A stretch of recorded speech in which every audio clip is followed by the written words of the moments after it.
Halo rekan-rekan, ketemu lagi di kelas Training and Development. Nah, sekarang kita akan masuk ke sesi 2. Sebenarnya sesi 2 ini kita harusnya langsung Zoom, tapi dari 2 kelas sebelumnya, kayaknya lebih efektif ketika kita buatkan dulu videonya, kita buatkan dulu penjelasannya, kata-kata kuncinya juga sudah kita share, kemudian rekan-rekan pada saat dibela kita tinggal diskusi, tinggal kita sharing, tinggal kita saling bertanya, sehingga proses pembelajaran kita menjadi jauh lebih efektif. Kenapa? Karena khusus di sesi 2 ini materinya cukup padat. Kita akan mengulang kembali dalam tanda kutip apa yang sudah teman-teman pelajari selama kalian kuliah, khususnya tentang psikologi belajar. Oke? Nah, hari ini kita akan belajar dulu tentang konteks belajar dalam training and development. Baik, jadi tujuannya adalah ketika kalian sudah mengikuti sesi ini, rekan-rekan mampu memahami paradigma pembelajaran dan modifikasi perilaku dalam pelatihan dan pengembangan. Kemudian kalian juga paham tentang konsep-konsep teoritik seputar belajar yang mendasarinya. Lalu topik bahasan kita lebih pada paradigma pembelajaran, konsep belajar, dan penerapan konsep belajar itu sendiri. Nah, ini saya skip aja perkenalan Asdos. Rekan-rekan sudah tahu untuk Asdosnya siapa aja dan job desk-nya Asdos itu apa saja, serta mekanismenya kita selama kita akan kuliah 1 semester ini. Oke, di grup juga Asdosnya sudah join, dan nanti mulai saat kita launching kasus untuk kalian desain trainingnya, Asdos pun akan kita bagi. Itu ya. Oke, rekan-rekan, kita akan mulai ya. Nah, kenapa kok kita perlu belajar paradigma dan juga kita perlu belajar teori belajar itu? Ya, seperti yang di pertemuan pertama kita sudah diskusikan bahwa training and development adalah proses belajar, yaitu perubahan perilaku yang relatif menetap. Nah, sehingga pada saat kita akan membuat pelatihan dan pengembangan, kita harus tahu dulu nih, belajar itu apa sih? Teori-teori yang dibaliknya apa aja sih? Oke, paradigma yang pertama adalah Seligman Paradigm of Positive Psychology. Apa yang dimaksud dengan psikologi positif? Ini sudah kita pelajari dari semester 1 ya, dan bahkan positif psikologi itu menjadi scientific vision-nya kita, arah fakultasnya kita ke psikologi positif. Nah, apa sih psikologi positif itu? Oke, nah, kalau kita baca sejarahnya, kalau kita baca berbagai referensi literatur yang ada, sebenarnya psikologi positif cukup banyak dipengaruhi oleh pendekatan humanistik. Istilah psikologi positif pertama kali muncul dalam bab terakhir bukunya Maslow yang berjudul Motivation and Personality, rekan-rekan. Judul babnya sendiri namanya Toward a Positive Psychology. Intinya, Maslow menjelaskan bahwa selama ini ilmu psikologi itu lebih banyak menjelaskan tentang sisi negatif daripada sisi positifnya kita sebagai manusia. Jadi ilmu psikologi itu on that time, ya, pada waktu itu menggali terlalu lebih banyak apa ya, aspek-aspek kekurangan, kemudian gangguan, kemudian penyakit dan sebagainya, dan sangat sedikit untuk menggali potensi manusia. Sangat sedikit untuk menggali hal-hal positif yang ada di kita. Seperti apa potensi, bakat, aspirasi, kekuatannya kita, dan sebagainya. Nah, seiring berkembangnya waktu, psikologi positif ini makin berkembang, apalagi ada salah satu tokoh namanya Seligman kan. Ini tokoh psikologi positif, Dia menyatakan bahwa psikologi positif ini bermaksud untuk menginisiasi perubahan dalam psikologi yang fokusnya awalnya pada hal-hal negatif individu menjadi hal-hal yang positif dari individu tersebut. Nah, Peterson dan Seligman itu membagi karakter positif manusia menjadi 24 karakter. Dan ada 6 keutamaan. Apa aja itu kira-kira? Harusnya kalian sudah pernah pelajari nih ya. Kearifan dan pengetahuan, keberanian, cinta dan kemanusiaan, keadilan, kesederhanaan, spiritualitas, dan transendensi. Pertanyaannya adalah, kalau memang paradigma positif psikologi ini bermanfaat ya, lalu implementasinya dalam konteks TND itu apa? Dan bagaimana implementasinya? Nah, kira-kira seperti apa? Bagaimana kita menerapkan positif psikologi dalam konteks training and development? Bagaimana kira-kira penerapan paradigma positif psikologi terhadap training and development? Oke, jadi saya leading dulu aja. Gini nih, contohnya nih, pada saat kita akan mau mendesain pelatihan di sebuah sekolah, kayak gitu. Terus pada saat di sekolah itu, anak-anaknya itu ditenggarai,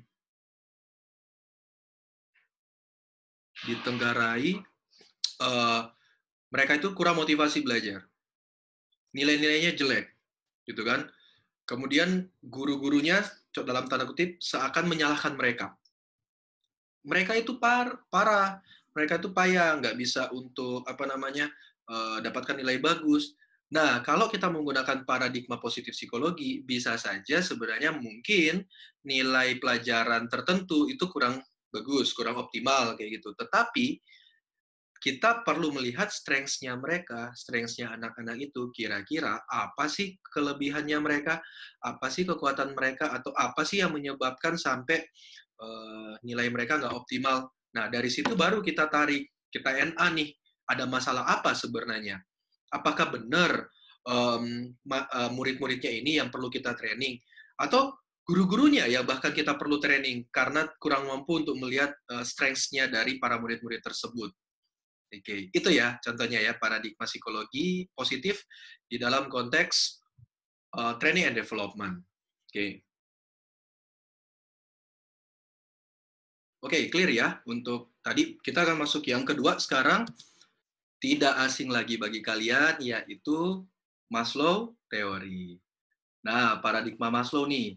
Kalau tadi paradigma positif psikologi, kalau Maslow paradigma apa? Masih ingat nggak aliran apa yang dibawa oleh Maslow? Apa? Behavioristik. Masa behavioristik? Psikoanalisis? No. Aliran humanisme. Bagaimana manusia memiliki free will, memiliki kehendak bebas untuk berperilaku atau untuk bertindak. Nah, seiring berjalannya waktu, Maslow itu menyatakan bahwa manusia itu punya suatu dorongan. Dorongan itu disebut sebagai motivasi. Motivasi ini yang menjadi dasar bagi manusia atau yang menggerakkan manusia untuk melakukan sesuatu atau untuk berperilaku. Makanya dari dalam teorinya, Maslow itu mencetuskan ada beberapa asumsi dasar tentang motivasi. Yang pertama adalah motivasi itu bersifat kompleks dan terdiri dari berbagai hal yang terpisah. Kedua, individu termotivasi oleh kebutuhan. Ketiga, kebutuhan yang ada di manusia itu, yang ada di individu itu, dibentuk melalui hierarki. Dan agar supaya kebutuhan itu bisa terpenuhi semuanya, pemenuhan kebutuhan dimulai dari level paling dasar. Itulah makanya Maslow mengeluarkan hierarki kebutuhan Maslow. Apa aja itu? Yang paling pertama apa? Coba bisa dilihat di piramida di PowerPoint. Benar, yang pertama itu kebutuhan fisiologis, kebutuhan yang paling mendasar, misalnya makanan, minum, tempat tinggal. Dan bahkan Maslow sempat notes di situ, jika kebutuhan fisiologis ini nggak terpenuhi, rekan-rekan, maka orang itu bisa saja melakukan apapun untuk mendapatkan hal tersebut. Nah, menurut Maslow, berbeda dengan kebutuhan lainnya, kebutuhan fisiologis ini, kebutuhan biologis ini harus terpenuhi dan berlangsung berulang-ulang. Ya, jelas saja ya, misalnya kita makan, kita lapar, kita makan, tapi kan nanti akan ada lapar lagi gitu kan. Nah, hierarki yang kedua yang lebih atas dari fisiologis adalah kebutuhan akan keamanan atau safety. Kita sebagai individu butuh rasa aman, butuh stabilitas, kondisi yang stabil, butuh perlindungan. Kita itu butuh bebas dari rasa ketakutan, dari rasa ancaman, kecemasan, dan sebagainya, dan sebagainya. Nah, keamanan ini tidak hanya terkait dengan keamanan fisik kita, safety fisik kita, tetapi keamanan psikologis kita juga. Oke? Nah, kalau misalnya nih, kebutuhan ini tidak terpenuhi, maka akan muncul apa? Kecemasan. Kemudian, hierarki selanjutnya adalah kebutuhan akan cinta atau keberadaan. Love and belonging. Nah, kan sudah terpenuhi kebutuhan dasarnya, kemudian sudah feeling safe kayak gitu ya. Kemudian Maslow bilang bahwa sebagai individu dan sebagai makhluk sosial, kita butuh loh kehadiran orang lain. Tapi ternyata kita nggak hanya butuh kehadiran orang lain, kita butuh interaksi intim dari orang lain. Kita butuh rasa sayang dari orang lain. Kita butuh rasa persahabatan dari orang lain. Nah, orang lain ini siapa? Keluarga kita, teman-teman kita, kolega, perkumpulan masyarakat, atau bahkan dalam konteksnya negara kayak gitu. Nah, setelah itu masuk ke kebutuhan akan penghargaan atau yang namanya self-esteem. Manusia itu pada dasarnya mengejar kebutuhan akan penghargaan. Ya, di dalam penghargaan ini maksudnya diakuilah oleh orang lain, diberikan kepercayaan, diberikan respect, dihargai dari orang lain, kayak gitu. Nah, bentuknya kalau misalnya dalam implementasinya ya apa? Ya status sosial, kemudian rasa respect dari orang lain, nah, itu harus dipenuhi. Jadi orang lain menilai kita, orang lain itu mengakui keberadaannya kita. Setelah itu terpenuhi, akan masuk ke kebutuhan yang paling tinggi, yaitu aktualisasi diri atau self-actualization. Nah, bagaimana kita sebagai manusia, sebagai individu itu bisa benar-benar berarti, bisa benar-benar bermakna, bisa benar-benar mengoptimalkan apa yang kita punya, dan bisa berguna bagi orang lain. Oke? Nah, kita belum akan bahas dulu implementasinya di TND, karena seiring berjalannya waktu, teori Maslow ini banyak diprotes. Kok bisa banyak diprotes? Karena Maslow menyatakan bahwa untuk manusia itu perlu memenuhi kebutuhan ini dan harus mulai dari dasar. Jadi kebutuhan paling dasar dulu dipenuhi, baru kebutuhan yang lain. Ternyata salah satu orang yang kritik, yang protes ke Maslow adalah Alderfer. Dia ngomong terkait dengan teorinya Maslow ini. Kita nggak perlu kok untuk memenuhi kebutuhan paling bawah dulu untuk sampai ke atas. Bisa saja kebutuhan itu berjalan beriringan. Nah, teorinya Maslow itu kan dibagi menjadi 5 tahapan atau 5 hierarki. Tetapi Alderfer sendiri itu mengelompokkan dari kelima itu, dari teorinya Maslow kelima itu, hanya menjadi 3. Apa aja itu? Pertama, existence. Existence ini adalah kebutuhan kita untuk eksis di dalam dunia. Nah, include di dalamnya adalah pemenuhan terhadap kebutuhan biologis kita, kebutuhan basic kita. Selain itu juga ada kebutuhan akan rasa aman kita. Nah, itulah sebabnya existence ini sebenarnya kalau di teorinya Alderfer disebut existence, tetapi di teorinya Maslow include physiological dan safety. Kemudian pengelompokan yang kedua adalah relatedness. Bagaimana di kebutuhan kedua ini, Alderfer lebih cenderung melihat bagaimana interaksi kita dengan lingkungan sosial kita. Nah, kalau di Maslow, itu di belongingness and love needs plus esteem needs. Kemudian yang terakhir ya sama, growth dengan self-actualization. Nah, inilah kenapa kok Alderfer menyebut teorinya sebagai teori ERG. Jadi ada existence, relatedness, dan growth. Nah, sebenarnya basic dari kedua teori ini tuh sama. Cuma kalau menurut Maslow bilang untuk memenuhi kebutuhan itu harus hierarki, harus tercapai dulu yang paling bawah baru sampai ke atas. Tetapi kalau teorinya ERG itu nggak harus. Teori ERG ini dia mengasumsikan bahwa untuk memenuhi suatu kebutuhan tidak perlu memenuhi kebutuhan yang paling bawah. Seseorang yang bekerja gitu ya untuk meningkatkan growth-nya dia itu jadi seseorang yang bekerja untuk meningkatkan growth dia walaupun existence dan related-nya belum terpuaskan itu bisa saja. Atau bahkan Alderfer sempat ngomong bahwa seseorang ingin memenuhi ketiga kebutuhan itu secara bersamaan itu nggak masalah. Kayak gitu. Oke, sekarang kita ngomongin bagaimana either implementasinya si punyanya Maslow ataupun punyanya si Alderfer ini terimplementasikan dalam TNI. Jadi, orang yang ikut training itu punya motivasi yang beda-beda. Ada yang misalnya di perusahaan, ada yang ingin ikut training itu ya karena suruhan. Ada yang ikut training itu karena dia itu memang pengen belajar. Atau ada yang ikut training karena dalam tanda kutip diancam. Pokoknya kalau kamu nggak ikut training ini, kamu tidak akan naik pangkat. Jadi terpaksa, kayak gitu. Nah, kita harus paham, trainee kita ini kebutuhannya apa? Di hierarki yang mana? Atau di kelompok yang mana? Di E, R, atau G? Jangan sampai misalnya kayak gini nih.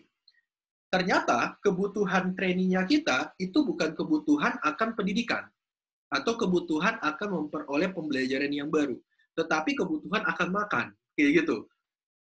Ya kalian mau kasih training apapun, sebagus apapun desain kalian, sekeren apapun trainernya, kalau memang kebutuhannya memang basic needs-nya yang belum terpenuhi, dia tidak akan in dengan training kalian. Jadi pada saat teman-teman akan NA analisis, teman-teman harus make sure dulu nih kebutuhan sebenarnya dari organisasi itu apa, kebutuhan calon trainee kalian atau ya orang yang akan kalian latih itu apa kebutuhannya, kayak gitu. Clear ya?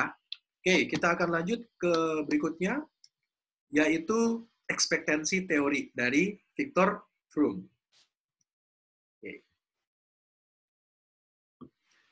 Oke, rekan-rekan. Ekspektasi teori. Secara logika, ekspektasi itu apa? Sesuatu yang kita harapkan. Oke. Nah, menurut Viktor Fromm, yang pencetus teori ini, dia bilang bahwa kecenderungan kita untuk melakukan sesuatu, rekan-rekan, itu tergantung pada harapan akan hasil yang kita terima atau pada daya tariknya. Gampangannya kayak gini, contohnya kayak gini nih, dalam konteks industri misalnya. Seorang karyawan, dia akan termotivasi untuk bekerja keras kalau dia percaya kerja kerasnya selama ini akan menghasilkan kinerja yang bagus. Kalau kinerjanya bagus, maka dia akan mendapatkan imbalan yang lebih besar. Kalau imbalannya yang dia terima itu besar, itu akan memuaskan kebutuhannya dia atau akan mencapai tujuan pribadinya dia. Oke? Nah, Viktor Fromm itu punya namanya bukan asumsi, tetapi lebih Viktor Fromm itu dia punya teori, dia fokus pada 3 hubungan terkait dengan ekspektansi teori ini.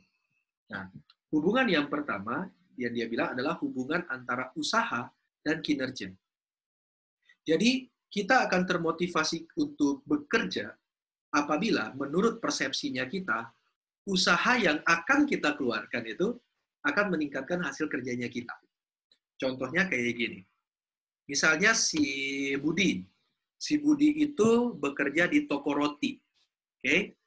Nah, kalau dia usaha biasa-biasa aja, dalam 1 jam, dia bisa bikin 20 roti. Kalau usahanya ya kinerjanya biasa-biasa aja. Nah, si Budi ini kan nggak mau nih, kerjaannya biasa-biasa aja. Dia pengen untuk berusaha lebih, menghasilkan sesuatu yang lebih berkualitas lah kinerjanya. Akhirnya dia menunjukkan effort yang lebih. Misalnya nih, dia ikut training, dia ikut workshop, dia ikut pendidikan, bikin riset bahkan. Intinya adalah bagaimana dia bisa mengembangkan kemampuannya dia dalam 1 jam itu bisa bikin roti lebih dari 20. Oke? Setelah itu, dia coba lagi. Nah, setelah dia ikut usaha tadi, dia ikut kan? Kalau misalnya setelah dia usaha dan ketika dia coba dalam 1 jam dia bisa menghasilkan lebih dari 20 potong roti, berarti dia akan termotivasi untuk kerja lebih giat lagi. Kinerjanya bagus. Tapi, kalau misalnya si Budi tadi, yang dia tadi udah latihan, macam-macam kayak gitu, ternyata dalam 1 jam dia tetap hanya bisa membuat 20 potong roti aja, ya si Budi ini akan kehilangan motivasi.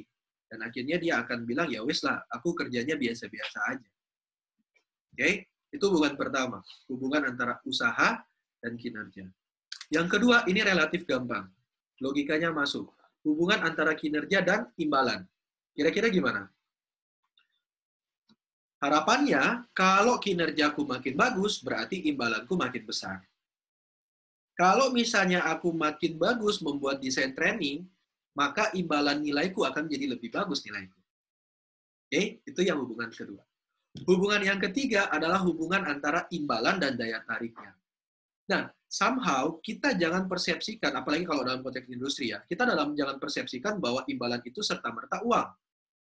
Bisa saja ada faktor-faktor lain atau ada kompensasi-kompensasi benefit lain yang diinginkan oleh seseorang, bukan sekedar uang aja. Jadi hubungan antara imbalan dengan daya tarik ini misalnya kayak gini, aku sudah bekerja dengan bagus. Aku nggak berharap untuk dapat uang banyak, tetapi aku berharap bahwa aku bisa mendapatkan wewenang yang lebih. Atau misalnya kayak gini, paling basic. Aku bekerja, kinerjaku seperti ini, imbalanku seperti ini. Kira-kira imbalanku worth it nggak sih? Atau contohnya kayak gini deh. Kalian pengen ikut kuliah ini tidak sekedar untuk lulus aja. Kalian tidak pengen ikut kuliah TNI hanya sekedar mendapatkan nilai A aja. Tetapi kalian pengen untuk mempelajari gimana sih aku menjadi seorang trainer, gimana sih aku menjadi seorang facilitator, kayak gitu. Nah, ketika kalian hanya dalam tanda kutip mendapatkan nilai bagus, nilai kalian A misalnya, tetapi kalian tidak mempelajari tentang bagaimana menjadi seorang facilitator, kalian cenderung akan tidak termotivasi. Nah, itu hubungan yang ketiga.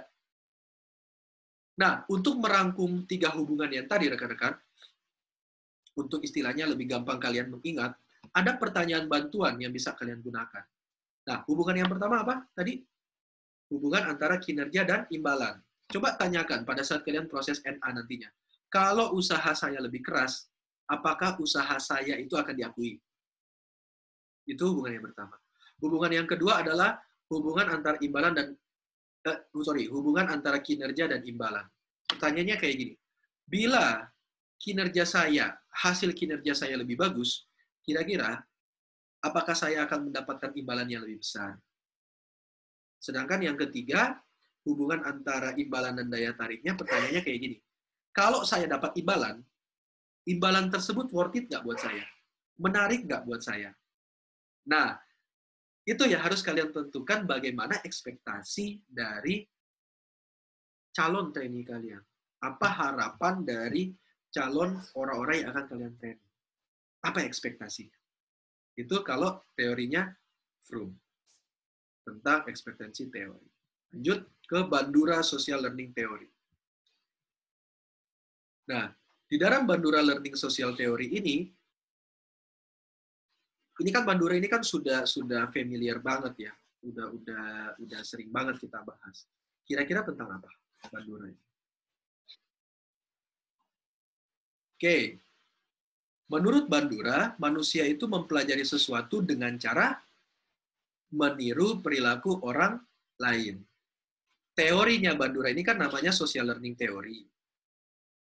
Tapi biasa juga dikenal dengan observational learning. Jadi kalian jangan bingung kalau misalnya ada yang bilang, oh Bandura itu teorinya social learning theory. Atau oh Bandura itu observational learning. Loh, bukan, beda kok. Enggak, sama aja istilahnya. Esensinya sama. Manusia mempelajari sesuatu dengan cara meniru perilaku orang lain. Contohnya kayak gini, misalnya nih kalian mau belajar nari, gitu kan? Gimana caranya supaya kalian belajar nari? Ya kalian harus lihat dari orang yang pernah nari. Atau kalian belajar TikTok, Wes. Nah, kalau kalian belajar TikTok, gerakannya TikTok, kan kalian harus lihat dari mana? Dari gerakannya orang lain dulu, kan? Kan nggak mungkin kalian cuma lihat dari apa namanya icon-icon atau apa itu, emo-emonya itu terus kalian praktik sendiri. Nggak ada bayangannya. Kayak gitu ya. Nah, tahap-tahap dalam proses social learning theory menurut Bandura ada berapa? Ada 4. Oke? Yang pertama, pada saat kalian ingin meniru perilaku orang lain, yang harus kalian lakukan apa? Ya, yang harus kalian lakukan tentu saja memperhatikan. Makanya untuk yang pertama namanya attention. Kita bisa meniru perilaku seseorang kalau kita udah perhatiin perilakunya dia sebelumnya. Tapi ingat,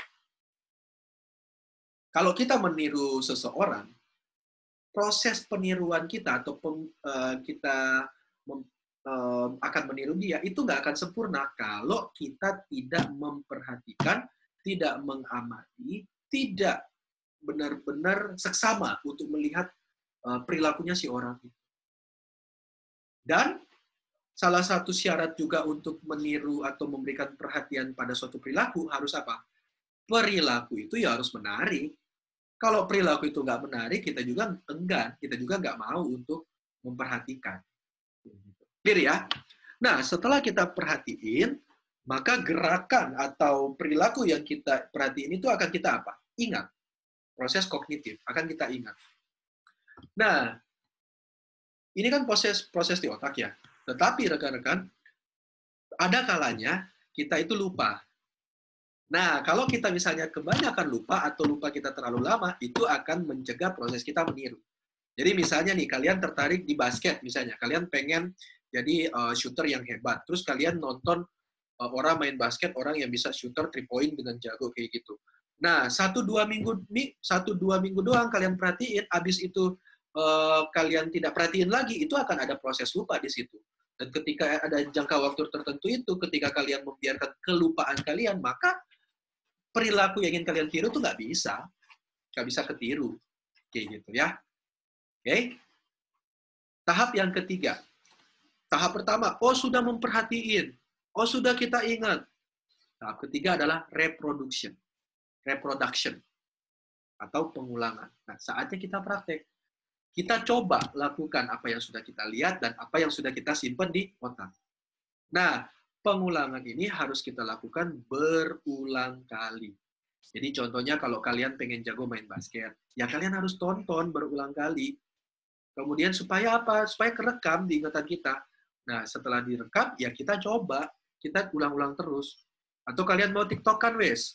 Saya kalian cuma lihat 1 kali, 2 kali. Bisa nggak? Nggak bisa. Kalian harus lihat berulang kali sambil teman-teman latihan gerakannya. Gitu kan? Oke. Nah, setelah itu, ini kan social learning theory. Kita belajar dari orang lain, tetapi ketika kita melakukan perilaku tersebut, kamu sudah memperhatikan nih perilakunya, kamu udah ingat. Kamu merasa kamu bisa menirukan perilaku itu. Apakah proses pembelajaran sudah selesai? Belum selesai, rekan-rekan. Kalau perilaku itu akhirnya bisa kalian tiru, akhirnya kalian termotivasi untuk melakukan perilaku itu lagi. Contohnya kayak tadi. Kalau akhirnya kalian perhatiin, kalian ingat, kalian ulang-ulang, terus kemudian kalian coba perilaku itu, dan kalian berhasil, kalian akan termotivasi. Wah, keren ya, aku bisa ternyata melakukan. Tetapi kalau misalnya kalian udah coba berulang kali, nggak bisa-bisa, kalian nggak bisa praktekin perilaku itu, akan ada kecenderungan terjadinya demotivasi. Kalian males untuk melakukan perilaku itu. Nah, begitu juga proses pelatihan dan pengembangan. Sebagai seorang trainer, ada kalanya, trainer atau fasilitator ya, ada kalanya rekan-rekan, kalian itu akan menjadi role model. Kalian akan di-copy, entah style kalian, entah materi kalian, entah pembawaan kalian, gitu. Akan di-copy sama trainee-nya. Makanya pada saat nanti kalian eksekusi someday, kita kan nggak akan eksekusi di sini ya, someday kalian akan eksekusi, benar-benar menampilkan sebagai seorang trainer yang profesional. Sehingga ketika mereka akan copy ke kalian, benar-benar mereka itu mendapatkan contoh yang ideal, mendapatkan contoh yang bagus, kayak gitu. Apalagi kalau misalnya kalian trainer kalian melakukan pelatihan ke orang-orang yang berada di bawah kalian, misalnya nih anak-anak atau murid-murid, mereka akan terpengaruh dengan perilakunya kita. Oke, lanjut ya. Banyak ya materinya ya. Kalau begitu, sebelum lanjut, silakan kalian istirahat dulu sekitar 5 menit sebelum kita lanjut. Berikutnya kita akan bahas tentang Skinner Behaviorist dan Piaget Cognitive Learning Theory. Tadi saya kasih waktu 5 menit, silakan kalian istirahat ya. Oke, lanjut ya ke Skinner. BF Skinner. Nah, BF Skinner ini teorinya tentang apa? Ini nggak akan kita bahas lebih panjang lebar karena kan basically-nya kalian tahu ya bahwa ketika kita ngomongin tentang Skinner, kita akan ngomongin tentang operant conditioning atau instrumental conditioning. Nah, kalau kita ngomongin tentang instrumental conditioning, artinya proses belajar itu akan terbentuk ketika adanya apa? Stimulus respon serta sistem reward dan punishment. Ketika kita akan melakukan pelatihan dan pengembangan, sistem reward and punishment juga bisa kita gunakan agar supaya trainee kita menjadi dapat benar-benar membentuk perilakunya, dan benar-benar bisa mempelajari materi training kita. Oke ya, ini teorinya rekan-rekan. Nanti pada saat kita masuk Zoom, kalian harus bisa menjelaskan gimana sih implementasinya, contoh konkretnya seperti apa. Oke, lanjut ke Piaget. Piaget ini ngomongin apa? Oke, Piaget ini ngomongin tentang proses kognitif. Nah, kemampuan belajar individu kalau menurut Piaget dipengaruhi oleh tahap perkembangan kognitif. Jadi semakin tinggi usianya manusia, maka maka kognitifnya makin berkembang. Makin berkembangnya pola kognitif atau kognitifnya makin develop gitu, maka orang-orang itu pembelajarannya juga akan berbeda. Gitu. Oke. Nah, masih ingat nggak di Piaget itu ada berapa tahap perkembangan kognitif? Ada 4. Apa aja itu? Sensori motorik, praoperasional, operasional konkret, dan operasional formal. Kenapa kok kita perlu tahu ini? Teman-teman, coba kalian review lagi apa itu tahap-tahap perkembangannya dan seperti apa. Dan tiap tahapnya itu punya karakteristik yang unik. Nah, pemikiran trainee kalian pun harus kalian ketahui. Cara pikirnya gimana? Perkembangan kognitifnya masih di mana? Jangan sampai materi yang kalian sampaikan itu materinya cukup berat dengan konsep-konsep yang banyak, ternyata mostly kebanyakan trainee kalian itu masih di tahap operasional konkret.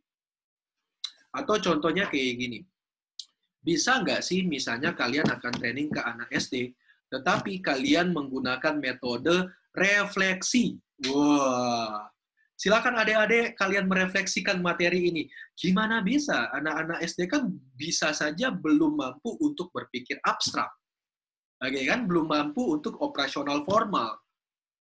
Dia hanya bisa menentukan sesuatu yang konkret. Kayak gitu. Sehingga metode yang akan kalian gunakan pada saat kalian pelatihan ya harus sesuaikan dengan tahap perkembangan kognitifnya dia. Loh Pak, kita tahu dari mana Pak cara tahap perkembangannya si trainee kita? Kan kalian melakukan NA.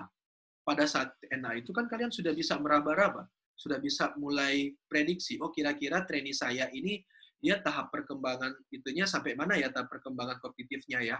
Atau kalian bisa lihat dari umur.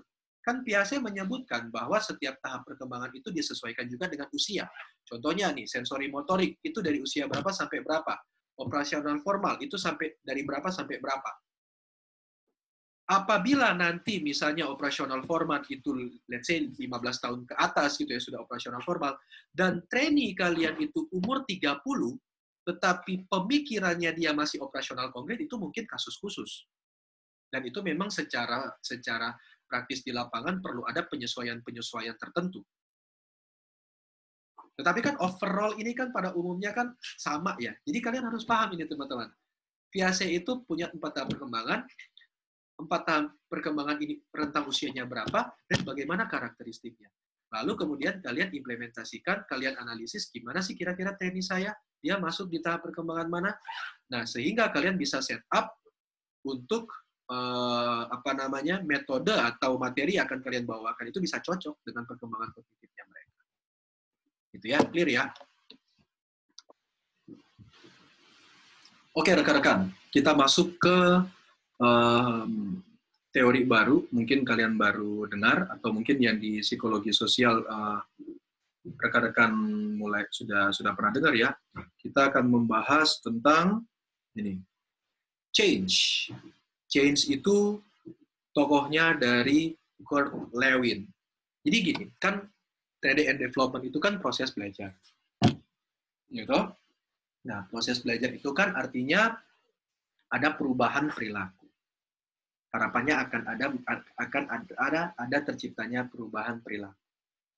Tetapi yang namanya perubahan, mana ada sih orang yang langsung, dalam tanda kutip, langsung spontan menerima perubahan. Pasti ada satu titik waktu, ada spare waktu tertentu kita menolak perubahan. Nah, Kurt Lewin ngomong tentang change ini. Jadi, kalau misalnya kita akan melakukan perubahan nih ya, misalnya kita akan melakukan training, apalagi trainingnya kita pada orang-orang yang senior, orang-orang yang punya mental block, atau istilahnya fixed mindset, kayak gitu ya, apa sih caranya supaya kita bisa merubah itu? Kan tujuan training and development untuk proses belajar, untuk merubah perilakunya. Menurut Kurt Lewin, ada 3 langkah yang dapat diambil untuk pengelolaan perubahan. Sekarang saya mau bilang ke kalian, bayangkan seperti sebuah es batu. Es batu paham ya? Let's say es batunya itu kotak. Okay? Es batunya kotak ini mau kita rubah menjadi es batu yang bulat. Susah nggak? Susah. Pertama, yang namanya es batu sifatnya apa? Solid, keras. Apa caranya supaya es batu itu bisa kita rubah menjadi dari kotak menjadi bulat? Es batu itu harus dicairkan dulu. Harus dicairkan dulu. Nah, tahap pertama ini, proses pencairan es batu itu disebut sebagai unfreezing, yaitu suatu proses penyadaran tentang perlunya atau adanya kebutuhan untuk berubah. Di training kita harus bisa meyakinkan mereka bahwa training atau development program yang akan mereka ikuti ini adalah kebutuhan mereka. Ini mereka memang perlu materi ini, perlu program ini. Makanya ada disebut need assessment. Makanya disebut analisis kebutuhan supaya kita tahu dulu kebutuhannya apa. Clear ya? Itu unfreezing yang pertama. Setelah es batu ini dicairkan, yang kotak itu dicairkan, baru sama seperti sifat benda cair bisa menyesuaikan pada berbagai mediumnya, maka zat cair ini pun kita akan masukkan ke tempat bulat. Nah, proses memasukkan tempat bulat ini, proses tersebut dinamakan sebagai changing atau langkah perubahan. Langkah tindakan kita, atau dalam konteks TND ya program training itu, program development itu kita implementasiin. Setelah itu kan udah nih, sudah cairan yang tadi ada di tempat bulat. Nah, gimana caranya supaya kita bisa jadikan es itu lagi? Ya otomatis harus kita apa? Ya harus kita bekukan lagi. Itu masuk tahap yang ketiga, namanya refreezing. Oke? Refreezing.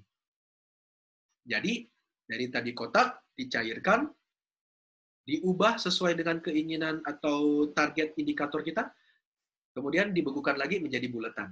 Nah, itu proses perubahan namanya.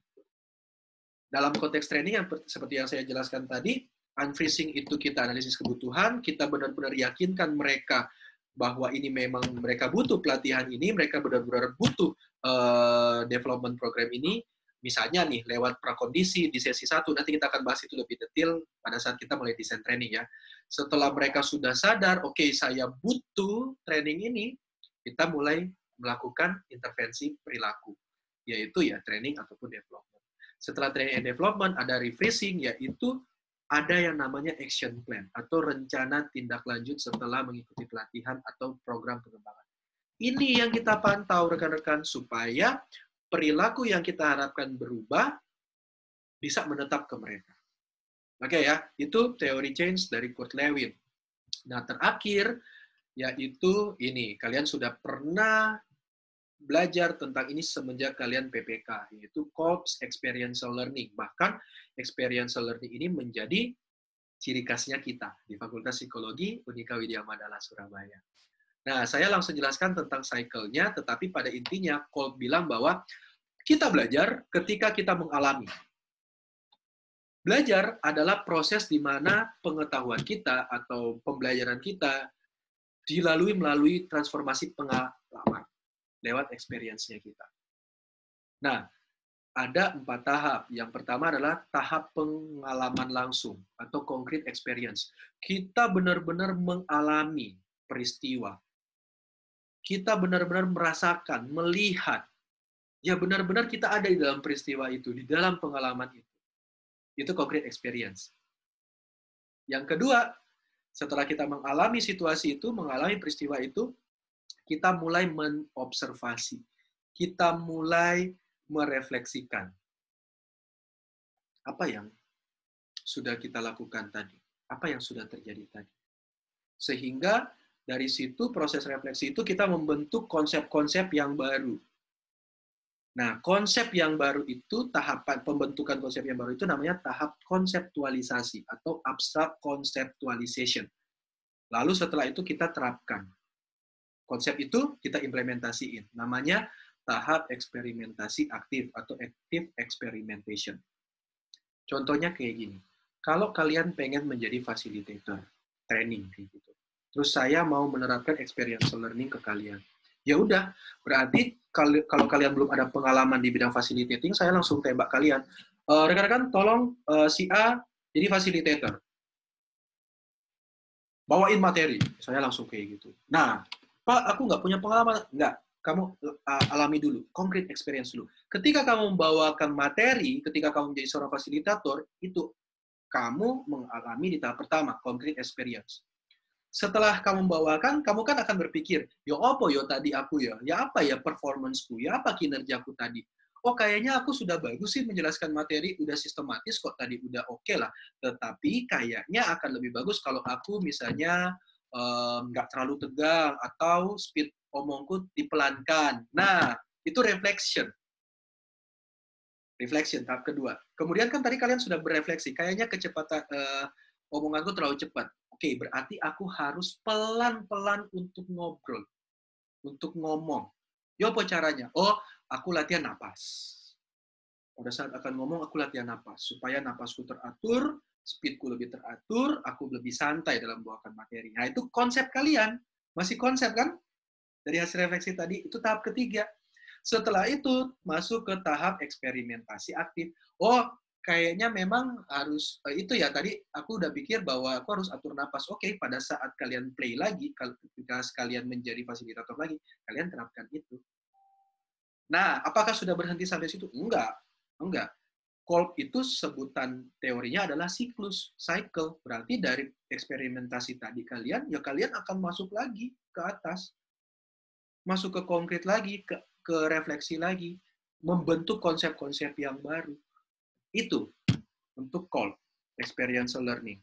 Nah, kalau trainee-trainee-nya kita ini rata-rata adalah orang yang dewasa, yang memang pembelajarannya harus menggunakan yang namanya andragogi. Nah, andragogi itu apa? Nanti cari sendiri ya.